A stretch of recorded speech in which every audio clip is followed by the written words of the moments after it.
Hello everyone. So in this section, I'm going to discuss one of the use case of generative AI, text to image generation with Lambda function and foundation model. So first of all, we need to understand what exactly we are going to perform in this project. So we are going to build a system where a user can generate an image based on text input, like create an image of a girl playing basketball, etc. using generative AI. So first of all, we need to understand how actually it works. So we need to understand all the steps one by one. So I have put each and everything in this PPT. So let's start. So here you can see there is a user, and user sends a text prompt to a REST API which is hosted on the API gateway with details about the image they want to generate. So simply user has sent a text prompt like I want to create an image of a boy playing football. I have just taken an example. So what is REST API here? The REST API allows different programs to talk to each other over internet. It is just like a waiter in a restaurant who is taking your order, and you tell the waiter what you want and they bring it to you. The API helps one program ask another for data or actions and get a response.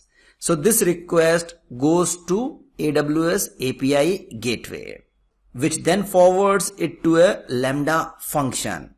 So what is Lambda function? A Lambda function is an AWS service that lets you write your code, and AWS automatically runs it when triggered by an event such as an API request. So what you will do here, you are going to create a Lambda function, and in the Lambda function you are going to write all the steps in Python language, like what exactly you want to perform. Simply user is going to type a text prompt like create an image of a boy playing football. So that text as a prompt will reach to the Lambda function, and your Lambda function or your code is going to be triggered. So with Lambda function, you do not need to manage servers, as AWS handles all the infrastructure for you. The Lambda function receives the prompt as an event to trigger the function code.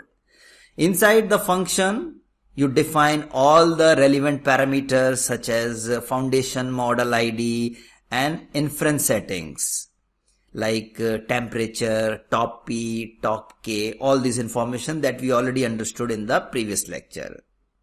The function then forwards the request to the AWS Bedrock, which is having the access to various foundation models.